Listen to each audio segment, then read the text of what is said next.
Hi ವೀಕ್ಷಕರೇ, ಎಲ್ಲರಿಗೂ ನಮಸ್ಕಾರ. ನೋಡಿ, ಪ್ರತಿಯೊಂದು ಗೃಹಲಕ್ಷ್ಮಿ ಯೋಜನೆಯ ಫಲಾನುಭವಿಗಳಿಗೆ ಸರ್ಕಾರದಿಂದ ಬಾಕಿ ಇರುವ 8,000 ಗೃಹಲಕ್ಷ್ಮಿ ಹಣನ ಜಮಾ ಮಾಡುವುದಾಗಿ ಭರ್ಜರಿ ಗುಡ್ಡಿಸ್ನ ಕೊಟ್ಟಿದ್ದು, ಈಗಾಗಲೇ ಫಲಾನುಭವಿಗಳ ಬ್ಯಾಂಕ್ ಖಾತೆಗೆ 8,000 ಹಣ ಜಮಾ ಆಗಿದೆ.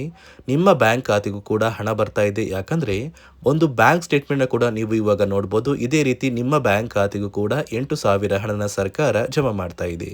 ಹೌದು ವೀಕ್ಷಕರೇ, 100ಕ್ಕೆ 100 ನಿಮ್ಮ ಬ್ಯಾಂಕ್ ಖಾತೆಗೆ ಈ 8,000 ಹಣ ಬರೋದು ನಿಜ. ಯಾಕಂದರೆ ನಿಮ್ಮ ಬ್ಯಾಂಕ್ ಖಾತೆಗೆ ನಾಳೆ ಸೋಮವಾರ ಮಾರ್ಚ್ 23ರಂದು ಕರ್ನಾಟಕದ 28 ಜಿಲ್ಲೆಗಳಿಗೆ ಸರ್ಕಾರ 8,000 ಹಣನ ಜಮಾ ಮಾಡ್ತಾ ಇದೆ.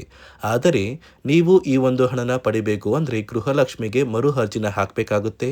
ಮತ್ತು ಪ್ರತಿಯೊಂದು ಕಾರ್ಡ್ದಾರರಿಗೂ ಕೂಡ ಸರ್ಕಾರ ಗುಡ್ ನ್ಯೂಸ್ನ ಕೊಟ್ಟಿದ್ದು, ಆ ಒಂದು ಗುಡ್ ನ್ಯೂಸ್ ಏನು ಅಂತ ಕೂಡ ತಿಳಿಸ್ಕೊಡ್ತಾ ಇದ್ದೀನಿ. ಅದಕ್ಕಿಂತ ಮೊದಲು ನೀವೇನಾದ್ರೂ ಇನ್ನೂ ಕೂಡ ನನ್ನ ಚಾನಲ್ನ ಸಬ್ಸ್ಕ್ರೈಬ್ ಆಗಿಲ್ಲ ಅಂದರೆ ದಯವಿಟ್ಟು ಪ್ರತಿಯೊಬ್ಬರು ಚಾನಲ್ನ ಸಬ್ಸ್ಕ್ರೈಬ್ ಮಾಡ್ಕೊಳ್ಳಿ.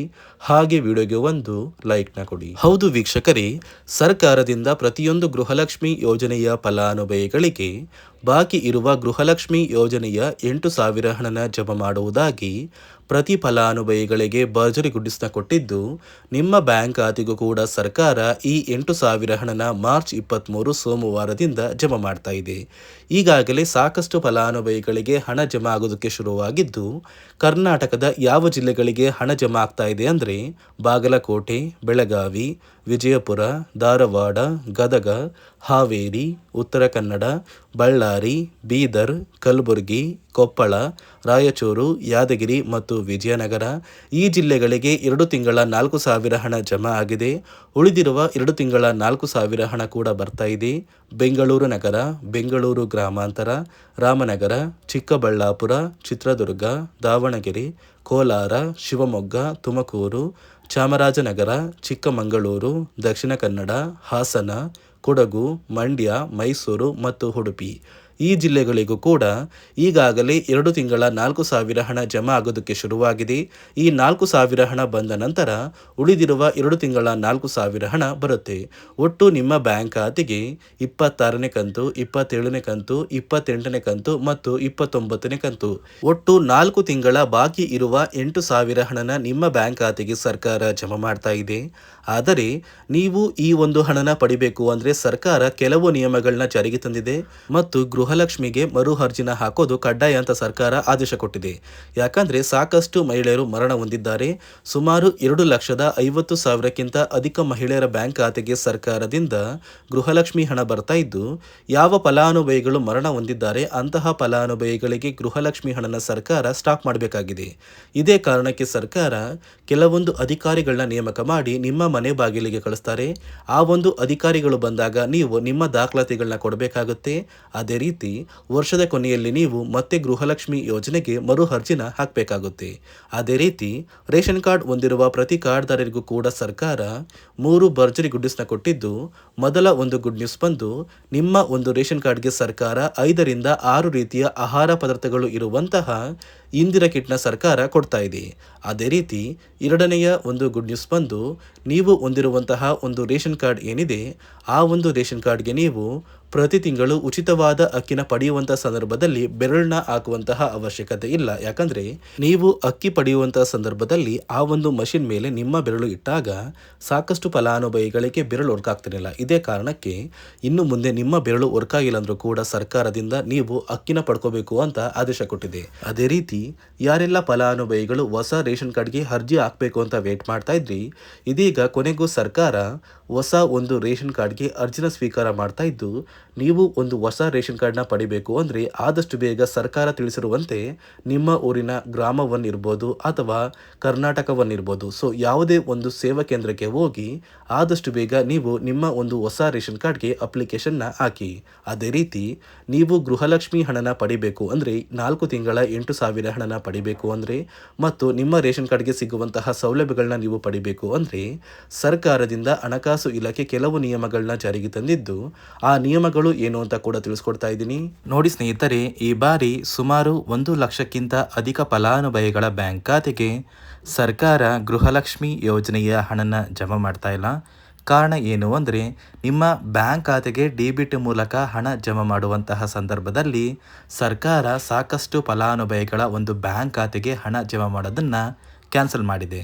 ಯಾಕಂದರೆ ಇತ್ತೀಚೆಗೆ ಹಣಕಾಸು ಇಲಾಖೆ ಜಾರಿಗೆ ತಂದಿರುವ 5 ನಿಯಮಗಳ ಆಧಾರದ ಮೇಲೆ ಪ್ರತಿಯೊಂದು ಫಲಾನುಭವಿಗಳಿಗೆ ಸರ್ಕಾರ ಈ ಒಂದು ಹಣನ ಜಮಾ ಮಾಡ್ತಾ ಇದ್ದು, ಯಾರೆಲ್ಲ ಫಲಾನುಭವಿಗಳು ಈ ನಿಯಮಗಳನ್ನ ಪಾಲಿಸಿಲ್ಲ ನಿಮ್ಮ ಬ್ಯಾಂಕ್ ಖಾತೆಗೂ ಕೂಡ ಹಣ ಜಮಾ ಆಗೋದಿಲ್ಲ. ಹಾಗಾದರೆ ಬನ್ನಿ ಸ್ನೇಹಿತರೆ, ಸರ್ಕಾರ ಜಾರಿಗೆ ತಂದಿರುವ ಆ 5 ಹೊಸ ನಿಯಮಗಳು ಏನು ಅಂತ ನಾನು ನಿಮಗೆ ತಿಳಿಸ್ಕೊಡ್ತಾ ಇದ್ದೀನಿ. ನೋಡಿ ಸ್ನೇಹಿತರೆ, ಮೊದಲನೆಯ ಒಂದು ನಿಯಮ ಬಂದು ಸಾಕಷ್ಟು ಫಲಾನುಭವಿಗಳು ಹೊಂದಿರುವಂತಹ ಒಂದು ರೇಷನ್ ಕಾರ್ಡ್ ಏನಿದೆ, ಆ ಒಂದು ರೇಷನ್ ಕಾರ್ಡ್ನ ಮನೆಯ ಸದಸ್ಯರ ಪ್ರತಿಯೊಬ್ಬರ ಒಂದು ಆಧಾರ್ ಕಾರ್ಡ್ನ ನಿಮ್ಮ ರೇಷನ್ ಕಾರ್ಡ್ಗೆ ಕಡ್ಡಾಯವಾಗಿ ಲಿಂಕ್ ಮಾಡಿಸ್ಬೇಕು. ಅಂದರೆ ಈ ಒಂದು ಲಿಂಕ್ ಮಾಡಿಸುವಂತಹ ಒಂದು ಪ್ರೊಸೀಜರ್ಗೆ ಸರ್ಕಾರ KYC ಅಂತ ಕರೀತಾರೆ. ನಿಮ್ಮ ರೇಷನ್ ಕಾರ್ಡ್ಗೆ ಇನ್ನೂ ಸಹ KYC ಆಗಿಲ್ಲ ಅಂದರೆ ನಿಮ್ಮ ಬ್ಯಾಂಕ್ ಖಾತೆಗೆ ಸರ್ಕಾರ ಮುಂದಿನ ದಿನಗಳಲ್ಲಿ ಗೃಹಲಕ್ಷ್ಮಿ ಯೋಜನೆಯ ಹಣನ ಕ್ಯಾನ್ಸಲ್ ಮಾಡುತ್ತೆ. ಅದೇ ರೀತಿ ಎರಡನೆಯ ಒಂದು ನಿಯಮ ಬಂದು ಸಾಕಷ್ಟು ಫಲಾನುಭವಿಗಳು ಕಳೆದ 3 ತಿಂಗಳಿಂದ ಸರ್ಕಾರದಿಂದ ಬರ್ತಾ ಇರುವಂತಹ ಒಂದು ರೇಷನ್ ಏನಿದೆ, ಅಂದರೆ ಉಚಿತ ಅಕ್ಕಿ ಏನಿದೆ, ಈ ಒಂದು ರೇಷನ್ನ ಪಡ್ಕೋತಾ ಇಲ್ಲ. ಒಂದು ವೇಳೆ ಕಳೆದ 3 ತಿಂಗಳಿಂದ ನೀವು ರೇಷನ್ನ ಪಡ್ಕೊಂಡಿಲ್ಲ ಅಂದರೆ ಸರ್ಕಾರ ನಿಮ್ಮ ಬಳಿ ಇರುವಂತಹ ಒಂದು ರೇಷನ್ ಕಾರ್ಡ್ನ ಕ್ಯಾನ್ಸಲ್ ಮಾಡುತ್ತೆ. ನಿಮ್ಮ ರೇಷನ್ ಕಾರ್ಡ್ನ ಸರ್ಕಾರ ಕ್ಯಾನ್ಸಲ್ ಮಾಡಿದರೆ ನಿಮ್ಮ ಬ್ಯಾಂಕ್ ಖಾತೆಗೆ ಗೃಹಲಕ್ಷ್ಮಿ ಯೋಜನೆಯ ಹಣ ಇರ್ಬೋದು ಮತ್ತು ಸರ್ಕಾರದಿಂದ ಬರುವಂತಹ ಒಂದು ಸೌಲಭ್ಯಗಳನ್ನ ನೀವು ಕಳ್ಕೋಬೇಕಾಗುತ್ತೆ.